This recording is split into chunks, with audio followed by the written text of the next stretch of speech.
Hello everyone and welcome to the Study Space. It's a one-stop destination for comprehensive CBSE modules, practice sessions, quizzes and much more. आज का session class 9th के लिए बहुत ही ज़्यादा important है. आज हम पढ़ेंगे diversity in living organisms. It's a very important chapter for 9th class and if you choose biology in class 11th then आप इस chapter को फिर से पढ़ेंगे but in greater detail. Now, since this is a slightly long chapter, मैंने इसे 4 parts में divide किया है and this class is part 1. I'll try my best कि मैं आपको एक constant pace पर पढ़ाऊँ by simplifying all the concepts as we go by. तो without further ado, शुरू करते हैं आज की क्लास. जितने भी लिविंग ऑर्गेनिजम्स इस अर्थ पर प्रेजेंट है उनको क्लासिफाई करना बहुत ही ज़्यादा इम्पॉर्टेंट है. There are billions and billions of organisms living on this planet. हम उनको नहीं स्टडी कर सकते हैं individually. It is very important कि हम उन्हें क्लासिफाई करें on the basis of their similarity, कि कितनी सिमिलैरिटी है उनमें आपस में एंड कितनी ज़्यादा कॉम्प्लेक्सिटी या सिंप्लिसिटी है उनके बीच में. इस बेसिस पर हम और सभी ऑर्गेनिजम्स को क्लासिफाई करते हैं. Classification is very very important for the study of all the organisms on this planet.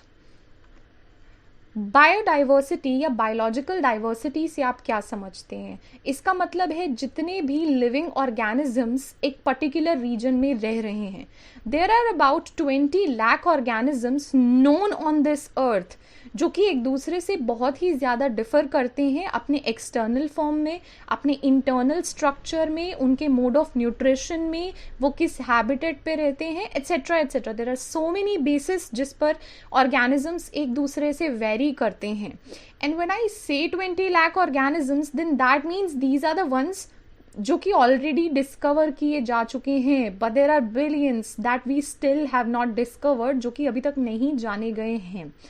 जो warm and humid tropical region है अर्थ के between the tropic of Cancer and the tropic of Capricorn, वहाँ बहुत ज़्यादा rich diversity देखने को मिलती है, जैसे कि प्लांट्स, एनिमल्स, माइक्रो ऑर्गेनिजम्स. इसीलिए हम इन्हें रीजन ऑफ मेगा बायोडाइवर्सिटी भी कहते हैं. सच एज इंडिया, से फॉर एग्जाम्पल इंडिया में बहुत ही ज़्यादा रिच बायोडाइवर्सिटी है, B it flora, fauna or even the microorganisms. India is one of the 12 countries which consist of more than half of the biodiversity on this earth.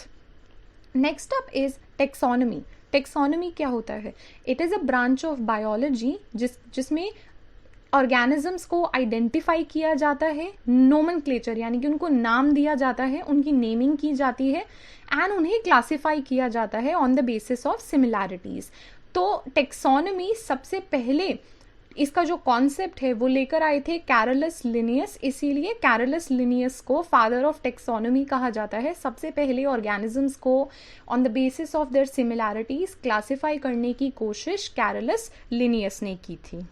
Next up is classification. Classification क्या होता है? ये एक method है जिसमें हम organisms को अलग अलग ग्रुप में अरेंज करने का काम करते हैं on the basis of similarities and there differences.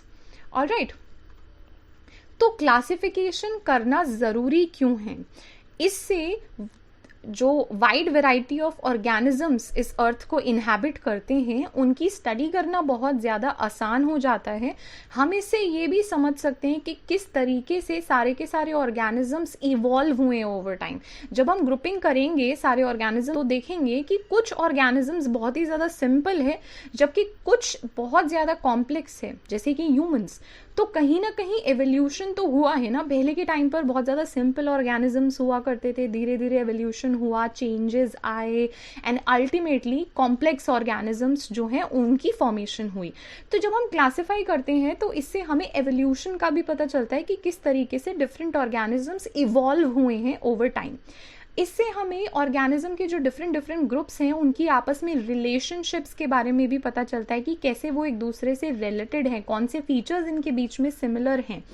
और इससे हम बायोजोग्राफी एट्सेट्रा बहुत सारी अदर फील्ड्स ऑफ बायोलॉजी जो है उनको भी स्टडी कर सकते हैं, यानी कि कौन से जोग्राफिकल रीजन में किस टाइप की बायोडाइवर्सिटी देखने को मिलती है.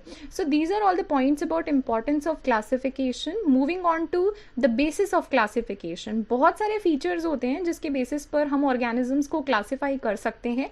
इन फीचर्स को हम कैरेक्टरिस्टिक्स कहते हैं.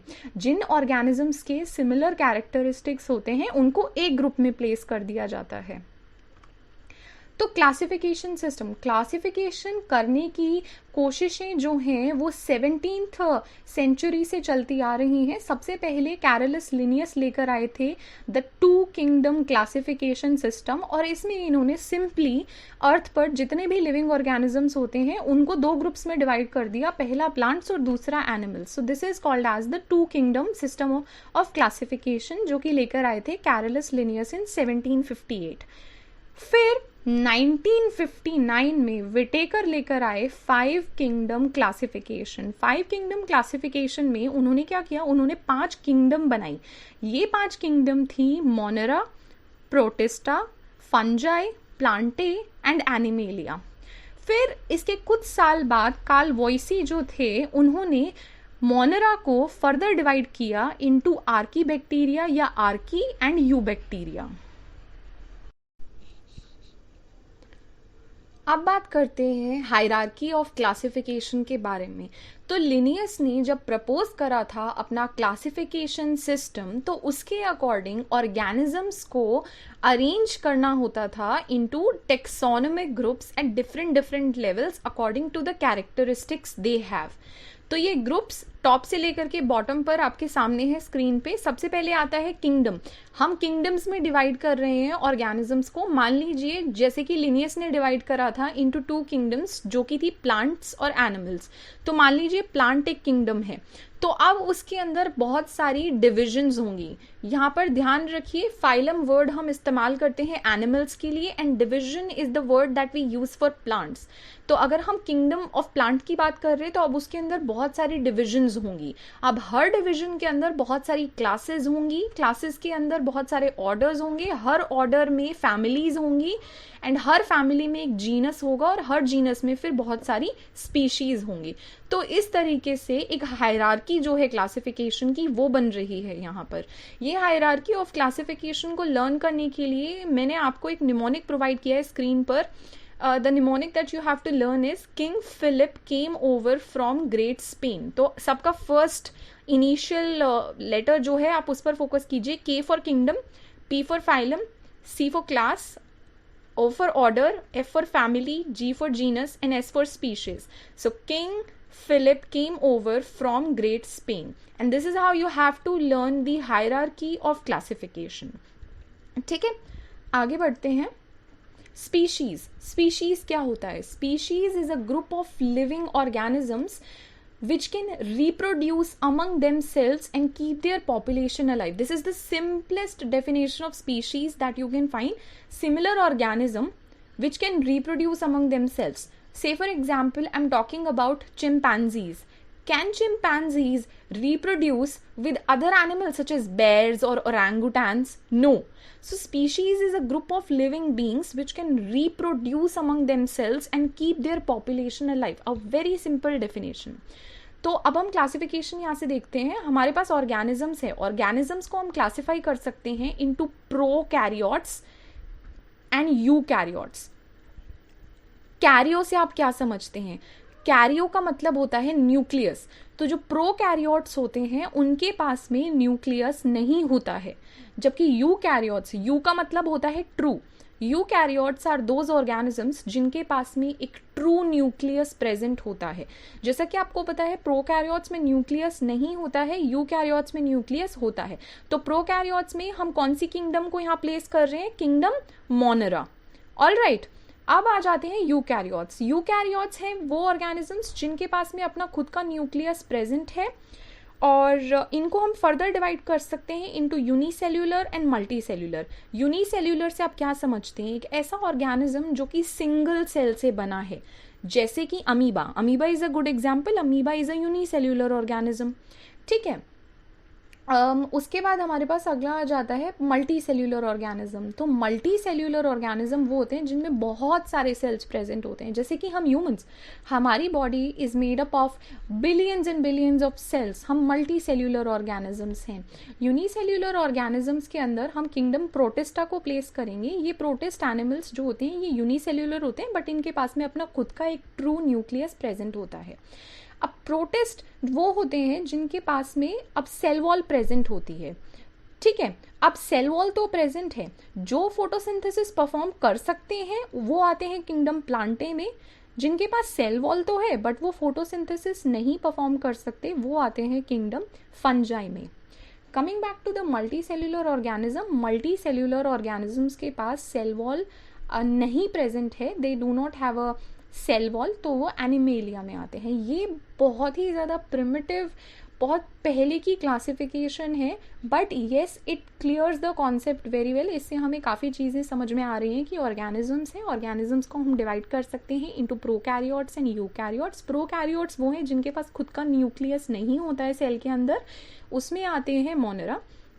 यूकैरियोट्स जिनके पास ट्रू न्यूक्लियस होता है उनको हम डिवाइड कर सकते हैं into unicellular organisms and multi cellular organisms. Unicellular organisms होते हैं हमारे प्रोटिस्ट। अब उनके पास में सेल वॉल प्रेजेंट होती है, तो सेल वॉल जिन ऑर्गेनिजम्स के पास प्रेजेंट होती है अब उन्हें भी हम दो में डिवाइड कर सकते हैं। पहला जो फोटोसिंथेसिस नहीं परफॉर्म कर सकते हैं, that includes all the fungi या फंगस, वो फोटोसिंथेसिस नहीं परफॉर्म कर सकते हैं but they do have a cell wall. और अगर आपको पता हो जो फंगस होते हैं उनकी जो सेल वॉल होती है उसका कंपोनेंट होता है काइटिन, CHITIN, उनका कंपोनेंट होता है काइटिन सेल वॉल का। और जो फोटोसिंथेसिस परफॉर्म कर सकते हैं वो ऑर्गेनिजम्स में आ जाते हैं हमारे प्लांटे जो हैं उनके पास में सेल वॉल प्रेजेंट होती है, पर इनकी जो सेल वॉल होती है प्लांट्स की वो बनी होती है सेल्यूलोज से।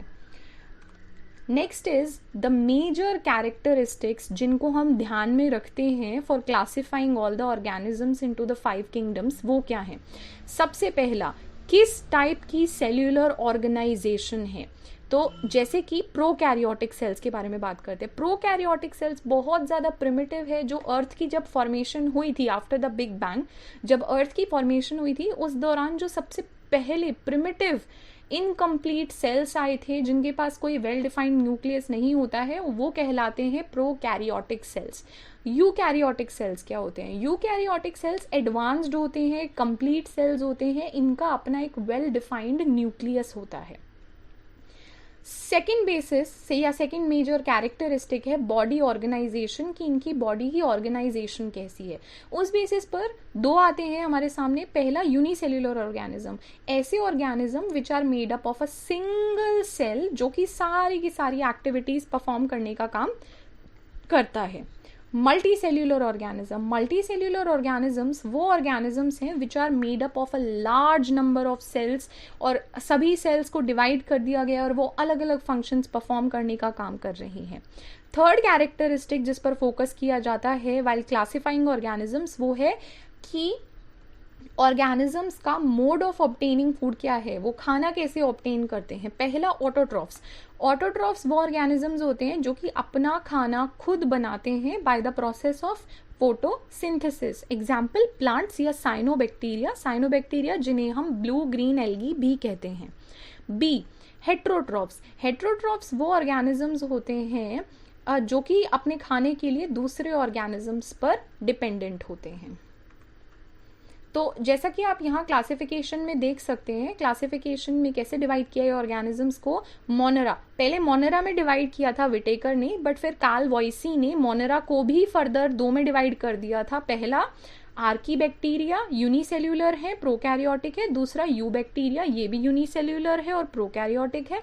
फिर आता है प्रोटिस्टा, फंजाई, एनिमेलिया और प्लांटे, ठीक है। तो यहाँ हम इनके ऑर्गेनाइजेशन के बारे में स्टडी करते हैं। पहला है Monera, then Protista, then fungi, Plantae and animalia.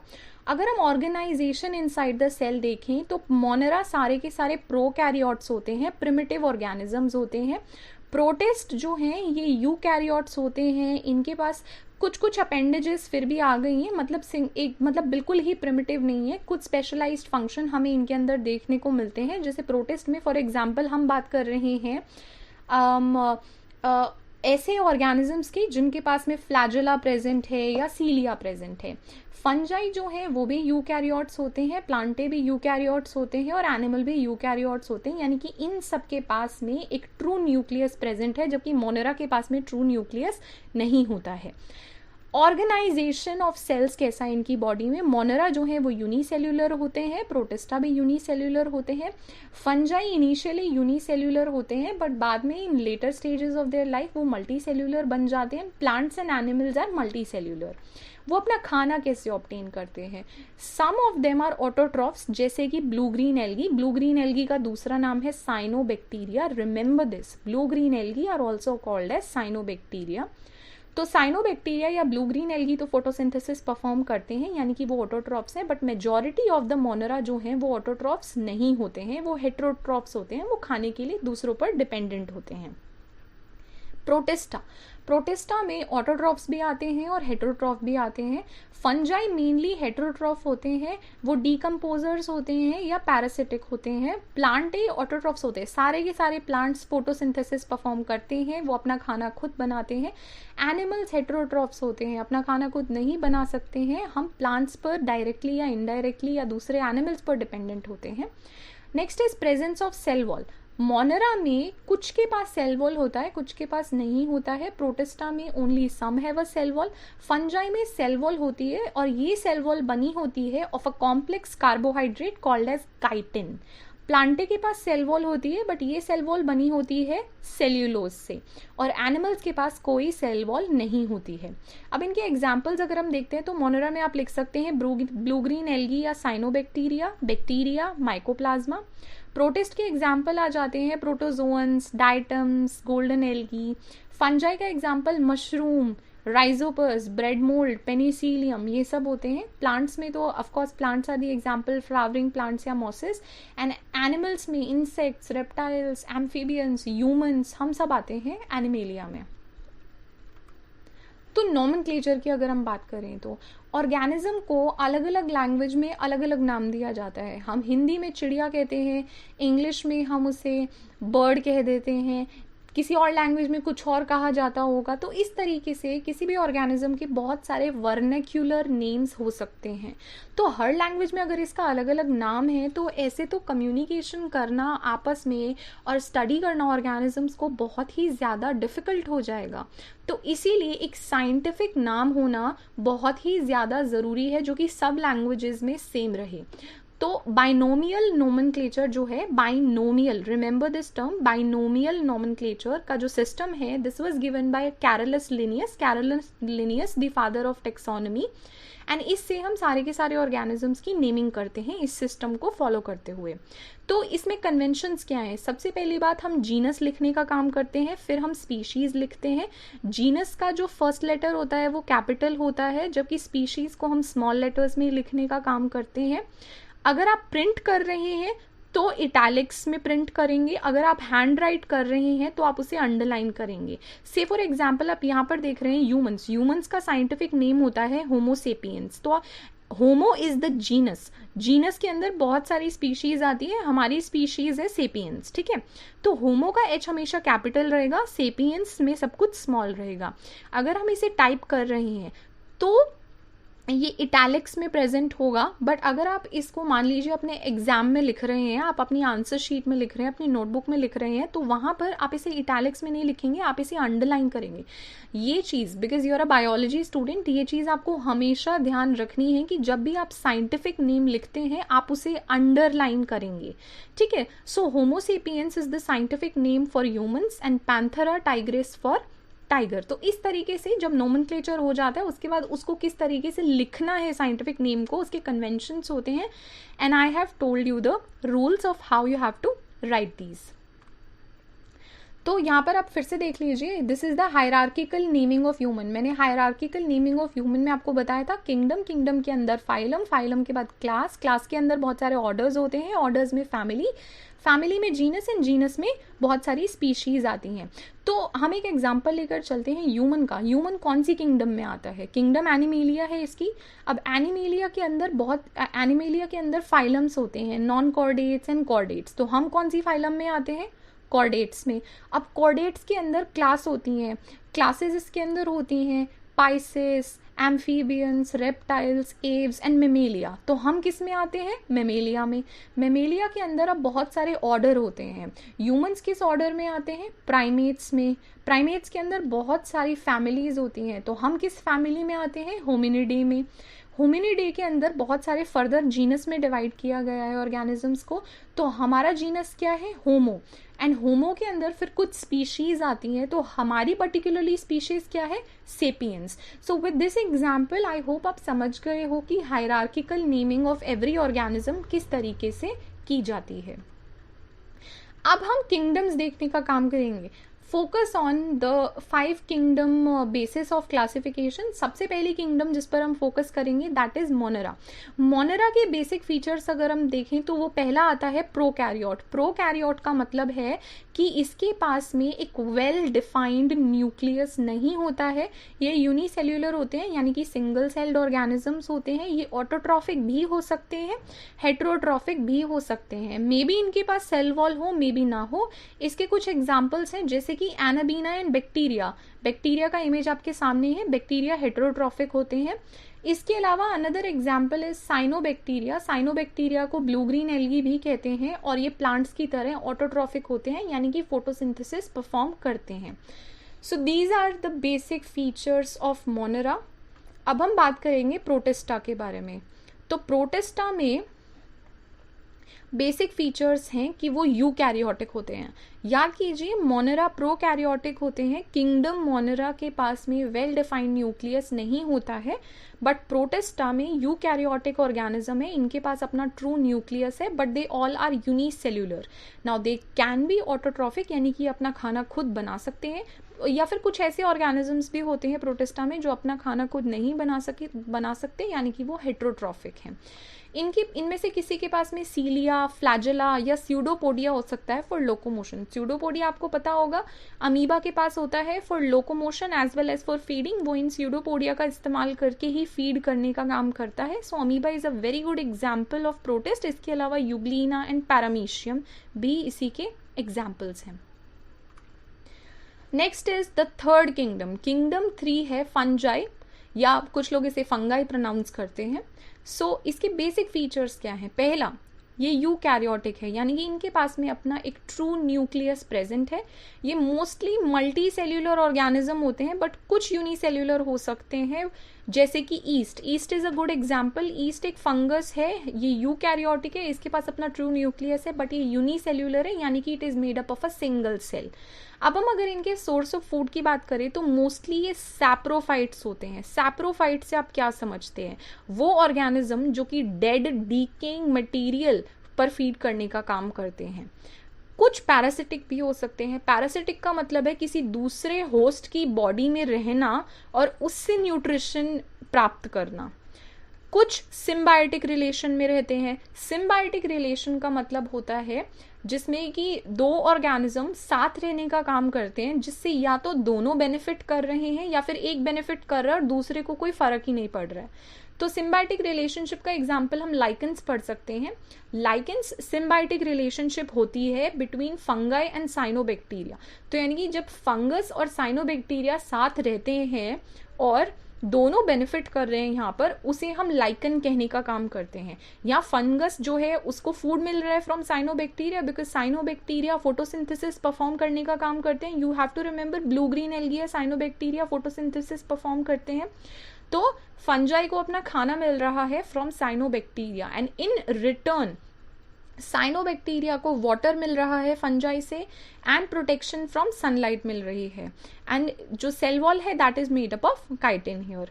तो अब हम एग्जाम्पल्स की अगर बात करते हैं फंगस में, तो है मशरूम या ग्रीन मोल्ड या ब्रेड मोल्ड या स्मट, जैसे कि एस्परगिलस। तो जो फंगाई होते हैं, इनकी जो सेल वॉल है that is made up of chitin. These are some of the examples. आप देख सकते हैं अगैरिकस इन पेनिसिलियम। फिर है किंगडम 4। किंगडम 4 में आता है प्लांटे। प्लांटे यानी कि प्लांट्स। इनके बेसिक फीचर्स क्या हैं? पहला, ये यूकैरियोटिक है, इनके पास में ट्रू न्यूक्लियस, एक वेल डिफाइंड न्यूक्लियस प्रेजेंट है। दूसरा, मल्टी सेल्यूलर ऑर्गेनिजम्स हैं ये। नेक्स्ट, ये ऑटोट्रॉफ्स हैं। ऑटोट्रॉफ्स का मतलब है ये अपना खाना खुद बनाते हैं by the process of photosynthesis. Next, इनके पास सेल वॉल प्रेजेंट है, बट प्लांट्स की सेल वॉल सेल्यूलोज से बनी होती है। जो अभी हमने किंगडम नंबर 3 यानी कि फंजाई में पढ़ा था, दैट वाज कि उनकी जो सेल वॉल है वो काइटिन से बनी होती है। प्लांट्स की सेल वॉल बनी होती है सेल्यूलोज से। सो अगर हम basic of division into kingdom Plantae, अब जो किंगडम प्लांटे है इसको फर्दर डिवाइड किया जाएगा। तो फर्दर डिवाइड हम किस किस कैरेक्टरिस्टिक के बेसिस पर करेंगे? सबसे पहला, क्या इसकी बॉडी डिफरेंशिएटेड है इनटू डिफरेंट पार्ट्स, जैसे कि leave, stem, roots, flower etcetera. क्या इसके पास वैस्कुलर टिश्यू प्रेजेंट है? वैस्कुलर टिश्यू ट्रांसपोर्टेशन में इस्तेमाल के लिए होते हैं। दो टाइप के वैस्कुलर टिश्यू होते हैं, जाइलम और फ्लोएम। जाइलम पानी की ट्रांसपोर्टेशन के लिए होते हैं और फ्लोएम प्लांट में फूड के ट्रांसपोर्ट के लिए रिस्पॉन्सिबल होते हैं। Third basis of division is ये रिप्रोड्यूस किस तरीके से करते हैं? क्या ये सीड्स प्रोड्यूस करते हैं रिप्रोडक्शन के लिए या स्पोर्स प्रोड्यूस करते हैं? तो उसके बेसिस पर हम कैसे क्लासिफाई करेंगे? इनटू फैनेरोगैमी। फैनेरोगैमी या फैनेरोगैम्स वो प्लांट्स होते हैं जो कि सीड्स प्रोड्यूस करने का काम करते हैं, उन्हें हम फैनेरोगैमी कहते हैं। इनके पास एक एम्ब्रियो होता है जिसमें खाना स्टोर्ड होता है, मतलब आप समझ रहे हैं, एक फ्रूट लगता है जिसमें खाना स्टोर्ड होता है, एंड ये मल्टी सेल्यूलर होते हैं। नेक्स्ट इज क्रिप्टोगैमी या क्रिप्टोगैम्स। क्रिप्टोगैम्स वो प्लांट्स होते हैं जो कि स्पोर्स प्रोड्यूस करके रिप्रोड्यूस करते हैं। इनके पास नेकेड एम्ब्रियो होता है, कोई फूड ये स्टोर नहीं करते और जनरली ये यूनिसेल्यूलर होते हैं। तो यानी कि मोस्ट ऑफ द प्लांट्स जिनसे हमें फ्रूट्स मिल रहे हैं, वेजिटेबल्स मिल रही है, वो सब के सब क्या है? फैनेरोगैम्स। फोर्थ बेसिस इज जिस पर ध्यान दिया जाता है while classifying plants, that is कि इसके seeds inside the fruit present है या नेकेड है। तो उसके बेसिस पर हम देख सकते हैं एंजियोस्पर्म्स एंड जिम्नोस्पर्म। एंजियोस्पर्मे या जिम्नोस्पर्मे। तो एंजियोस्पर्म्स वो प्लांट्स होते हैं जिसमें सीड इनसाइड द फ्रूट होता है एंड फ्लावर्स भी लगते हैं, जैसे कि आप एप्पल कंज्यूम करते हैं या मैंगो, ये सारे जो फ्रूट्स हैं इनमें सीड जो है वो इनसाइड द फ्रूट होता है। तो ऐसे प्लांट्स को क्या कहते हैं? एंजियोस्पर्मे। जिम्नोस्पर्मे या जिम्नोस्पर्म्स ये वो प्लांट्स हैं जिनमें नेकेड सीड होता है, सीड के चारों तरफ कोई फ्रूट नहीं प्रेजेंट होता है, and they do not bear any flowers. ठीक है, अगला, जाइलम और फ्लोएम के बेसिस पर हमने क्लासिफिकेशन करने की कोशिश क्यों की? क्योंकि अगर वो सब ना होते तो फूड का ट्रांसपोर्टेशन, वाटर का ट्रांसपोर्टेशन बहुत ही ज़्यादा डिफिकल्ट होता प्लांट्स में। All right, so this is it for our session today. Thank you for attending this class. Please revise from today's session. This is our first class on diversity in living organisms. इसके बाद अभी 3 sessions और हैं, and I hope आप साथ के साथ revise करते हुए चलेंगे so that by the end of our 4th session आपको ये चैप्टर completely समझ में आ गया हो। In our next biology session हम पढ़ेंगे kingdom plantae. We will continue with the 4th kingdom, that is kingdom plantae. Also don't forget to like and share this video and hit the bell icon ताकि जब भी The Study Space पर new lessons आए तो आपको notification मिले। Please do tell me if you like the videos, if there is any specific topic जिस पर आप चाहते हैं मैं क्लास लूँ, and you can post your queries, questions in the comment section. I will make sure to clear all of them. So that's it. Goodbye till next class.